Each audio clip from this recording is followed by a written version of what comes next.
Now at 9, authorities discover the body of a Berry County, Missouri woman missing for nearly a week. Plus, the 100th birthday of a historic Route 66 bridge. And Protect the Cake lands in Joplin. How the initiative aims to make birthdays special for every child. The 4 states' most watched news starts now. This is KOAM News at 9 on Fox 14. I'm Tanya Bach. Authorities in Galena arrest a 19-year-old after a 17-year-old is shot. It happened just after 9 p.m. last night. Authorities say they responded to a home about a call of a teen girl with a non-life-threatening gunshot wound. The victim was taken to the hospital, and during the investigation, a 19-year-old man who lives in that same home was arrested. At last report, no formal charges had been filed. Authorities have discovered the body of a woman the Berry County Sheriff's Office had listed as missing. Authorities responded late last night to a report of an overturned car crash about 6 miles west of Exeter, Missouri. The driver, Dorothy Lewis, 67 of Exeter, was found dead at the scene. Lewis had been last seen on December 14th. Troopers report the crash happened on December 15th. Firefighters in Independence, Kansas took on an early morning blaze. Authorities responded to reports of a fire at about 5:30 this morning at 2nd and Magnolia. On scene, they found a fully involved structure fire. A second alarm was requested and authorities brought the fire under control within 45 minutes. There were no reports of firefighter injuries, but one patient was treated on scene. Chief Meteorologist Doug Hetty joins us now with a first look at your forecast.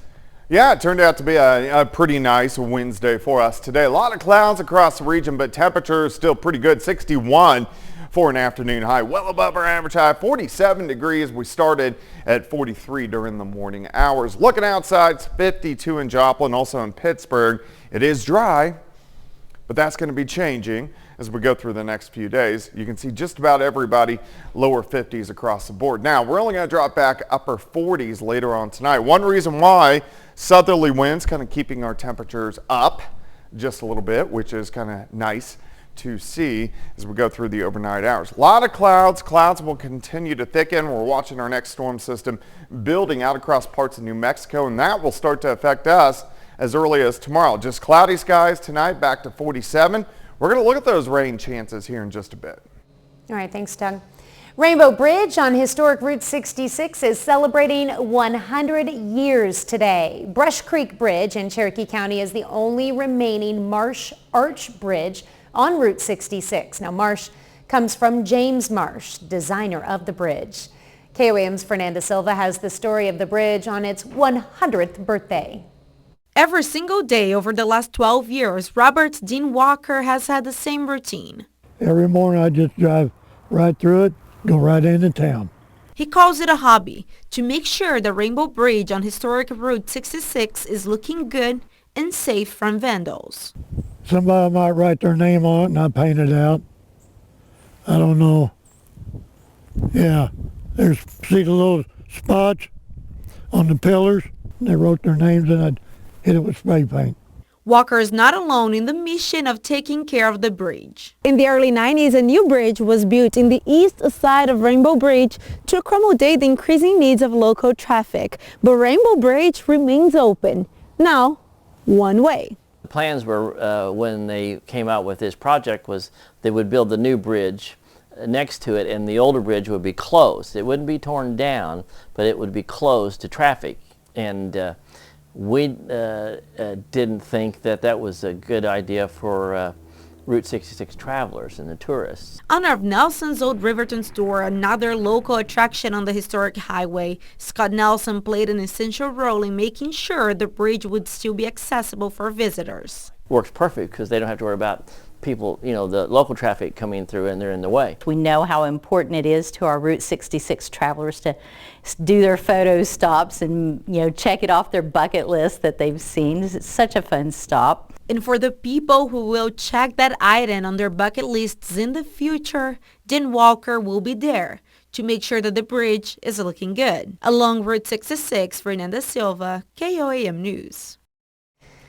In 2026, Route 66 will be the one celebrating 1 century. And according to the Baxter Springs Heritage Center and Museum, the hope is to have the bridge painted for the centennial. And tomorrow night, we'll meet a couple who say they were the first Americans to get married on the Rainbow Bridge. The Ronald McDonald House in Joplin today said farewell to its longtime executive director. Annette Thurston has overseen the house since it launched in 1998, but now she's retiring. And today, Freeman Health System hosted a reception to honor all of Thurston's hard work, providing a safe haven for families in need. Happy time this is. I mean, 26 years of trying to work with families and have them in crisis and relieve that stressful situation as they walk through the door for that purpose of a small child that's sick in the hospital. It has been rewarding. It has been totally rewarding, and it never seemed like a day that I was coming to a job, ever. Over the years, Thurston and her team lodged more than 3,500 families for nearly 36,000 nights. Well, Dustin Storm is a content creator based in Joplin who's using his platform to help provide a birthday cake to those who go without. KOAM's Anthony Saviello has the story. Many of us have a love-hate relationship with TikTok. And by that, I mean you either love it or you hate it. The case is the same for the Storm family. I was like, Dustin could do this, like, because he's always does voiceovers. Like, he's got a great voice. And I'm like, he could read this stuff and tell these stories. And so when I brought it to him, he was like, absolutely not. Or at least it was. They finally convinced me after several months of talking about it. So in August of last year, we actually created a few pieces of content and started posting them to experiment with them, and they started gaining some traction. Dustin Storm, or better known by his screen name Dusty Thunder, now has a following of over 750,000 people on TikTok. The community that we have is just second to none. That very community inspired Dustin and his team to start a mission. Started reading a lot of stories about cake. For whatever reason, it just became a thing. They called it Cake Gate on TikTok. Not sure where it all came from, but and apparently I'm triggered by cake somehow. I'm very passionate about cake. It's just cake. Oh. But we would read stories about how kids had to go birthdays without a birthday cake, or an adult went a birthday without a birthday cake. And it seemed like one of the great unsung injustices of this world that people just don't think about. Fundraising to be able to create cake kits to donate to local organizations here to us in Joplin, Missouri, who help less fortunate people. Frosting, cake mix, applesauce, bubbly. We hope to be putting together 100-ish of them after today. After only one live stream, Dustin and his team collected enough money for 200 cake kits that will soon be donated. And they aren't stopping there. This has the ability to go, worldwide and not just in the 4-state area. So I think once we get this off the ground here, making that the next mission to take it statewide or, nationwide and then worldwide, I think that would be something that would be really cool. Reporting in Joplin, Anthony Saviello, KOAM News. To learn how you can donate to Mission Protect the Cake, go to our website at KOAMnewsnow.com. Well, coming up, health experts renew a debate over whether potatoes are vegetables. The CDC says COVID cases are on the rise in the U.S. just in time for the holidays. Health officials say the spike is driven by the subvariant JN1, responsible for about 15 to 29% of new infections across the country. The fast-growing strain has been deemed a variant of interest by the World Health Organization. The debate over whether potatoes should count as vegetables is about to become even more heated next year as a federal committee debates updates to national diet guidelines, including potentially yanking the potato's current status. Fox's Caroline Shively has the latest from Washington. Forget Times Square when it comes to ringing in the new year. In Idaho, it's the potato that's celebrated, with the annual potato drop over the state capitol. But elsewhere around the country, the potato is increasingly becoming a bit more controversial, as Americans consider whether the potato should actually count as a vegetable, or whether on the plate, the spud is something else. It's more of a snack than a vegetable. Potato chips, I can't consider it a vegetable. It doesn't go in a salad. While potatoes are, in fact, botanically a starchy vegetable, the debate over whether they are more similar to grains has recently been reignited, as the U.S. Department of Agriculture weighs updating nutritional diet guidelines for 2025. In the U.S., nearly half of all potatoes eaten go into frozen products, mostly fries. And in the U.K., spuds don't count toward the recommended 5 portions of fruits and vegetables per day. Still, the potato industry argues the idea of relabeling the potato is half-baked and that spuds should be considered a gateway vegetable. Meaning kids are more likely to eat dishes with vegetables in them if potatoes are involved. It's one of the lowest cost vegetable items for things like the school lunch and school breakfast programs, which it can be tremendously expensive for school districts across the country to assemble meals for students that are nutritious. Meanwhile, some nutritionists say the health benefits of potatoes, including potassium and vitamin C, can be diminished depending on how spuds are prepared. Ultimately, they say the debate boils down to educating Americans on balanced nutrition, not changing how potatoes are labeled. I think it's ultimately just going to create more confusion for consumers who are already confused about nutrition. Caroline Shively, Fox News.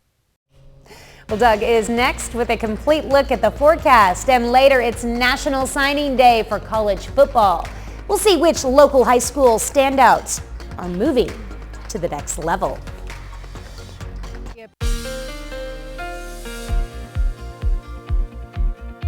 Not bad for us today. Temperatures again right around 60 during the afternoon. A lot of clouds, a little breezy, but for really the second half of December, not too bad. Winter officially begins tomorrow evening. I always go by meteorologically, which is December 1st, but tomorrow evening, 9:27, the shortest day of the year. Not in time, obviously, but in daylight, 9 hours and 36 minutes. And then we start to go the other direction until we hit the second half of June. All right, let's look at our past weather on Christmas. It's been really all over the place because this year is going to be warmer. Last year was only 34 and we had a white Christmas. We even had snow showers on Christmas. In 21 we were 70, and then 20, 30s, and then back to 70. So you can see this kind of every other year thing, at least over the past few years. In fact, Christmas morning last year was 5 degrees, and we are not going to see that as we go into this year. All right, Cornell Arts and Entertainment Complex. Of course, here's Joplin Street looking northeast. You can see the flags blowing. A little breezy out there, and that's what we're going to see tonight, but temperature is not that bad. Most of us are sitting lower 50s. We'll only drop back into the upper 40s later on tonight. Southerly winds. They're going to keep our temperatures up just a little bit. So instead of dropping 20s or 30s, we stay into the upper 40s as we go through the overnight hours. Clouds continue to increase across the region. We've had a lot of clouds over the past couple days ahead of our next storm system. Here's our first wave. You can see this, it's a weak wave out across New Mexico, western parts of Texas. Much stronger system behind it. You can see the spin right off the coast of San Francisco, Los Angeles, and also San Diego. That's our storm system that will start to affect us by Christmas. All right, for us tomorrow, we are going to have a few light little showers during the day. So our rain chances go up and then shoot way up tomorrow night. And then we'll start to taper off as we go into Friday morning. All right, let's go through time. Just cloudy skies tonight, but by morning, see a few little green blobs. So a couple sprinkles, a random light shower trying to pop up. Here's the noon hour, a few random showers. As we get into the afternoon hours, still a few random showers. Most of us right around 60 for a high.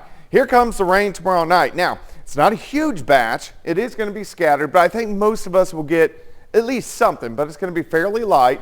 Here's 9 p.m., rain increasing on the Kansas, the Oklahoma side. Showers spread through the region. Here's midnight, and then they will start to taper off as we head into Friday morning. Now, I don't expect a lot of rain. I think most of us 1/10 of an inch, maybe 2/10 of an inch, maybe some areas 1/4 of an inch, but it's going to be very similar rainfall amounts compared to what we got last Friday and Saturday, meaning a little bit of rain, which we need, but light.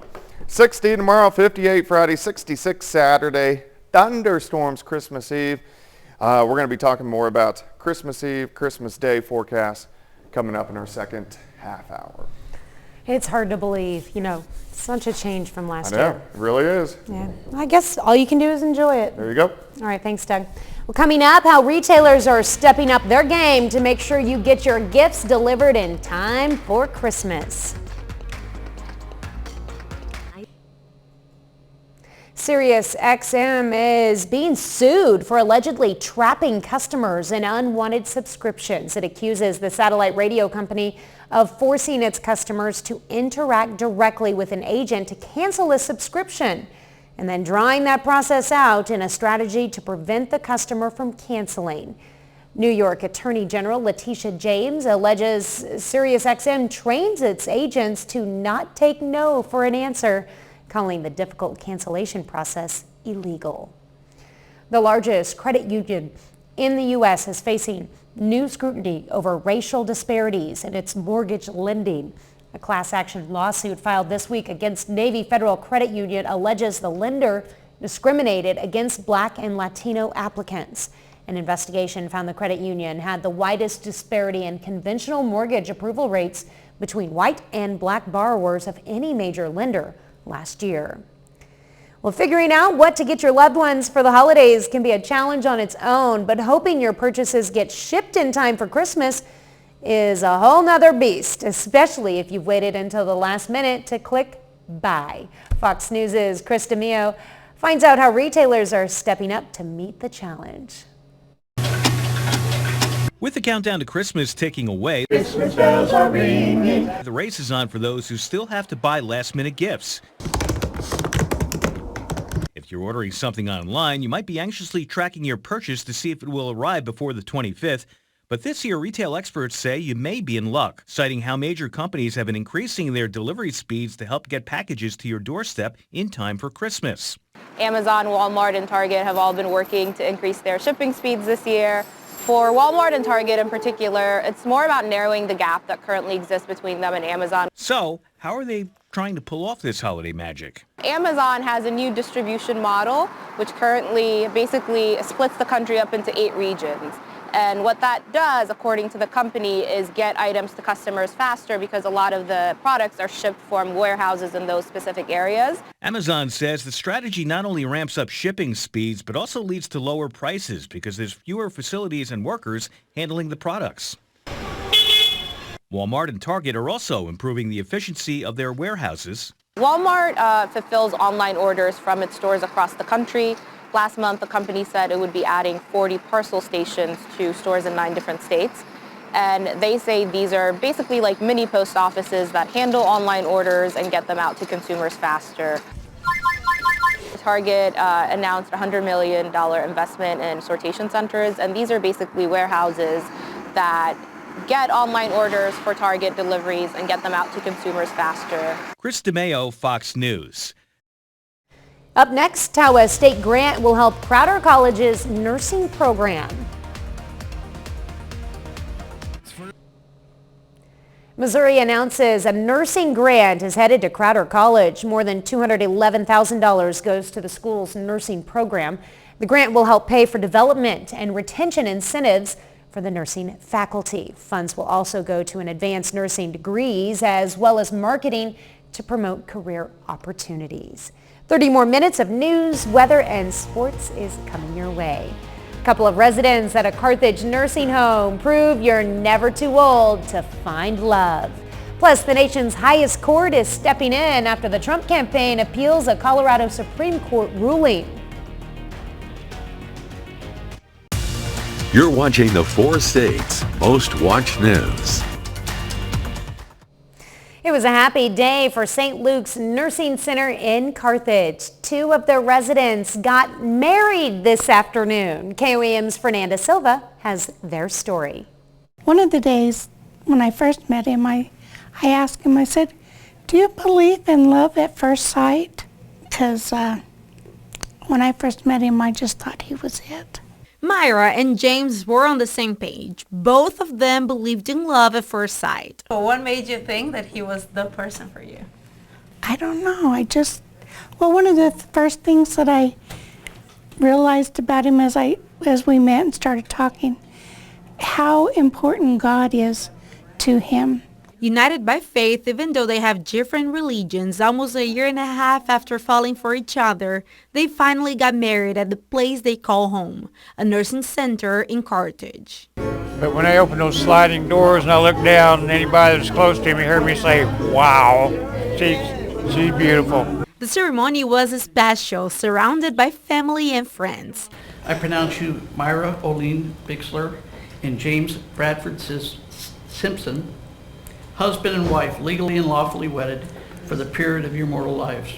I came here for one reason only, and that was just to give it up and go to my heavenly home. And Myra came by my room one day, and I caught a glimpse of her, and she's the most wonderful woman I think I've ever had in my life, next to my mama. For St. Luke's Social Service Director Melissa James, the wedding is also a symbol of hope. I think it's just a common belief at a certain age, you know, you can't find love after that. I mean, the resident himself told us he came here to pass, and he came and actually found love, and he's starting a whole new journey in life. A new journey next to his forever love. In Carthage, Fernanda Silva, KOAM News. You can watch the complete ceremony at our website, koamnewsnow.com. Sweet story. Well, Panasonic is no longer planning to build a facility in Oklahoma. In April, the company said it was exploring building a factory at Pryor's Mid-America Industrial Park. It would have been used to produce electric vehicle batteries.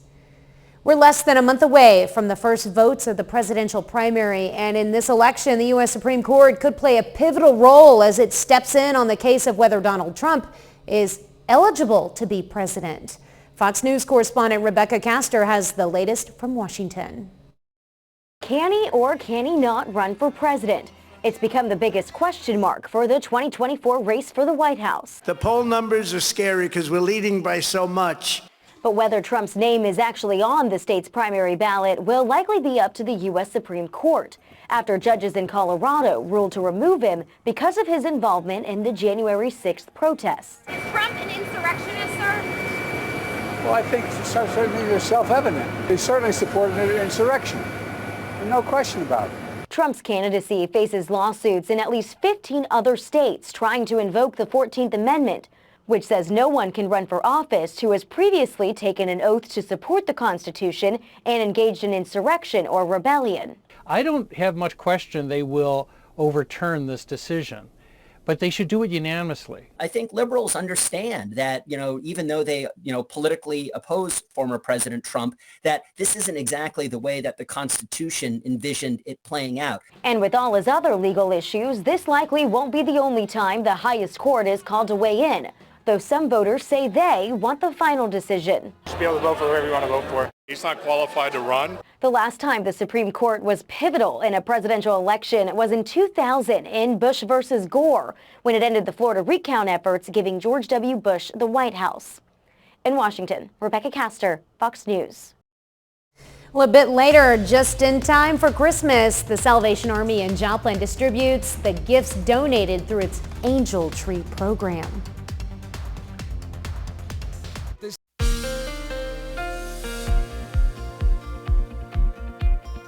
Pretty good temperatures for us today, as we did go 60, 61 for an afternoon high, which is not bad. And we're not going to drop off too much tonight. In fact, our overnight low tonight is going to be near our average high for this time of the year.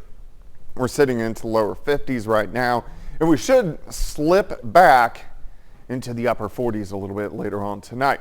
All right, southerly winds, that's what's going to keep our temperatures up at 5, 10, 15 miles per hour. Some gusts at times are going to be upwards of 20. Not too windy, but definitely a little bit on the breezy side. Clouds working through. We're going to have mostly cloudy skies for us tonight as we get ready for our next wave, which is going to start to roll in. You can see it across New Mexico, down through northern parts of Mexico, and it's a weak wave, but it will start to head in our direction. Then you got this spin off the coast of California, San Francisco, LA, San Diego. That's a much bigger storm system, and that's really going to affect us by the time we head into Christmas. All right, so hit and miss showers increase tomorrow. Here's 3 p.m., 6 p.m., And then light rain chances really increase. Here's tomorrow night and into Friday morning. So let's go ahead and break it down for you. Cloudy skies tonight, hit and miss showers or sprinkles through the morning hours. Most of you are going to stay dry, just random drops. Near 60 by noon, will hold out near 60 during the afternoon with a few random sprinkles. Let's go into tomorrow night. Here comes rain. Here's 9 p.m. Light rain, Kansas and Oklahoma.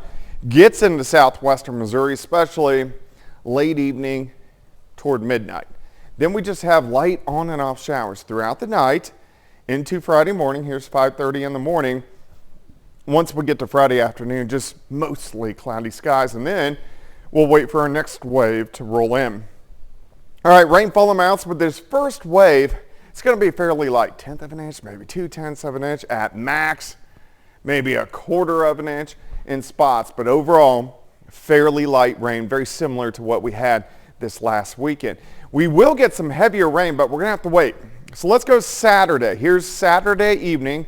Showers increase, periods of rain. Saturday night into Sunday morning, a few embedded thunderstorms. As we go through the daytime hours on Sunday, just periods of rain and a few thunderstorms. This lasts into Christmas morning. Here's 7:30 in the morning. Periods of rain, and we'll see the rain sticking around most of the day on Monday, and then on the backside we may get a little bit of snow showers trying to mix in by the time we get into Tuesday. All right, 60 tomorrow, 58 on Friday, 66 Saturday, Christmas Eve, 60. So it stays mild. Cooling down a little bit Monday and Tuesday. Of course, Monday is Christmas Day, and then we dry out the second half of next week. Well, we'll want to dry out because it's going to be a muddy Christmas. Yeah, it is, but we need the rain. That's right, and we'll take it. All right, thanks, Doug. Coming up in sports, it's the 2023 National Signing Day. 6 local football players from the 4 states are headed to D1 schools. John Dales has more from each of them up next.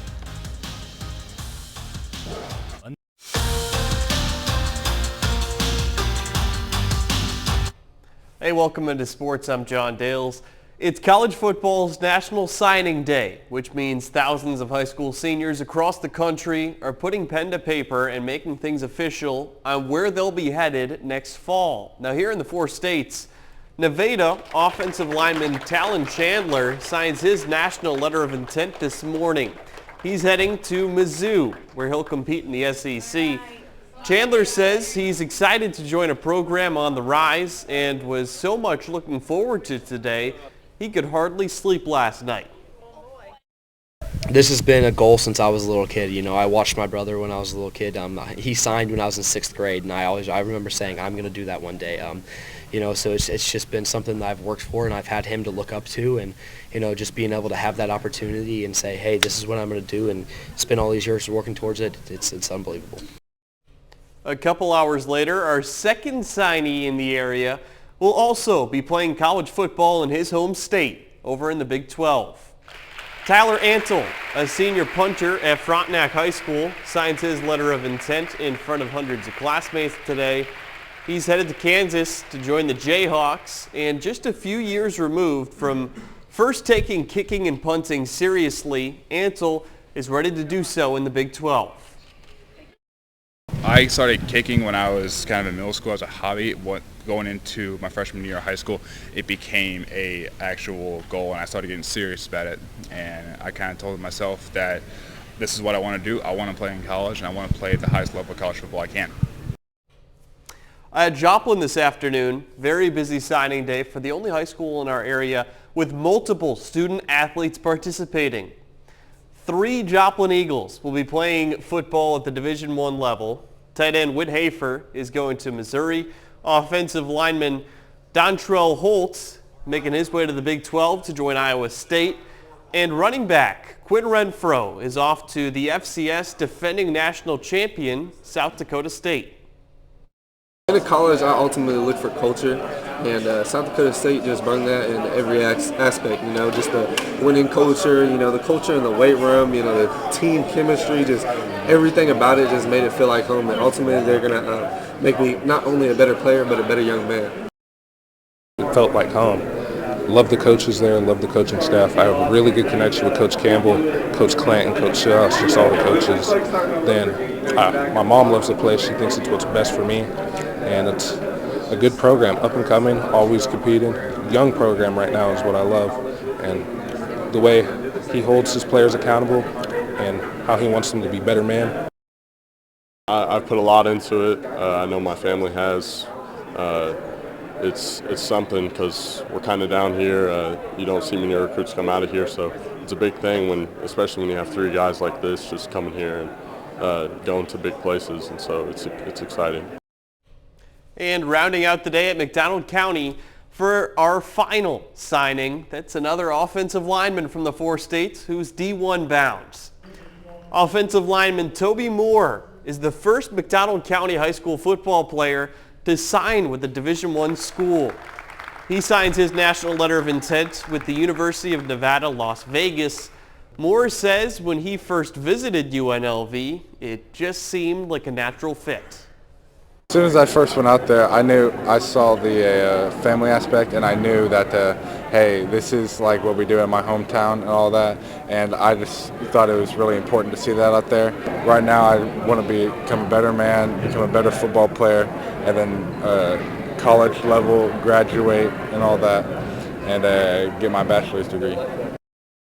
So pretty clearly here in the 4 states, a banner year for the recruiting class, the class of 2024. A lot of really good players going to a lot of really good schools. Yeah, an impressive slate of signings there for sure. Yeah, and like St. Frontenac and in one of my alma mater, KU. Yep. I'll take that. All right, we're back with more news after this. The Salvation Army of Jasper and Newton County kicked off distribution of this year's Angel Tree program. KOAM photojournalist Ty Parks had a front row look at the seasonal effort. 339-373. So today we are handing out the gifts to the families that signed up for Christmas assistance. So each bag represents a family. Some families will have 2 if they're a larger family, but for the most part, each bag represents a family, and their children's gifts are inside these bags for Christmas. They sign up, when they sign up, they have a wish list of 3 gifts, and then like a favorite brand that they like Roblox or Bluey or whatever. And so off of that list, we try to fill at least 2 of those wishes. And Merry Christmas. Our need is up a lot. So usually we have about 700 kids. This year we have 1,400. So yeah, 14 something. So yeah, it's up a lot from what it has been in the past. You know, I just moved to Dropwood not too long ago, and it's just like a blessing. Like whenever, people don't have a lot of money and, you have kids and Christmas is coming up, inflation is happening, and, it's just a blessing to be able to give them Christmas presents whenever you really couldn't before. It's actually pretty awesome to get to see the community get together and the Salvation Army come out here and give presents to kids and families that can't get together for their kids. It's pretty cool. Well, it's just good to help people and give back to the community, and around the Christmas time, and everybody gets to spread Christmas cheer and give their gifts to people in need that don't have a lot of money around the holidays. Us sharing God's love. I don't look at it as we're just giving gifts out. We are doing what God asked us to do to make sure that our fellow humans are blessed, are shown His love, and this is a way that we get to do this at Christmas time. We're celebrating His birth, and we want to make sure that we are showing that we believe in Jesus and the love that He has for each and every single person. The Salvation Army will finish its distributions tomorrow in Neosho from 10 a.m. to noon at the Canopy on 100 North College Street. Coming up, we'll meet a Kansas junior high basketball player who hit the shot of a lifetime to win her team a championship. In Olathe, Kansas, the pressure is on next season for a middle school basketball player after she hit a half-court game-winning shot to end the season. And now the 12-year-old reflects on her first championship game as a rising star. Janae Hancock has more from that star and her parents.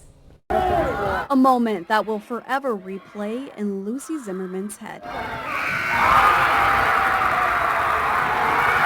This is the incredible shot that she made Thursday night as the girls basketball team at Mission Trail Middle School faced their rival, Prairie Trail. It was 27-25 and 5 seconds left on the clock. At the buzzer, Lucy and her team brought home the city championship for the third consecutive year. Just draw up a play. I can make the shot. I can do it. That is what Lucy told her coaches ahead of the big play, marking her second half-court game-winning shot this season and a remarkable end to her first year on the team. We always tell her that as long as she plays hard with a good attitude and is a good teammate, we can live with the results. The shot may have won the game, but Lucy's confidence won the support of so many in the community. As I watched her walk in, there's all these dads and they're high-fiving her and cheering for her. An accomplishment Lucy says she'll never forget. I just made this shot. Like, we won city. Like, I couldn't have done it without my teammates. It's exciting. And her parents, who are now describing how they felt the moment the ball went in. Proud. Unbelievable. I was proud that she was willing to take that shot and brave enough to take that shot, no matter if it went in or not. Now Lucy says she's preparing for the pressure that will come next season. I know all the other teams will definitely be out for blood against our team and really want revenge, and so I need to be ready for that. She'll be ready. And that's our time for tonight. Thanks for joining us. We'll leave you with video of chimpanzees at a park in Australia opening some Christmas gifts. Have a great night and an even better tomorrow.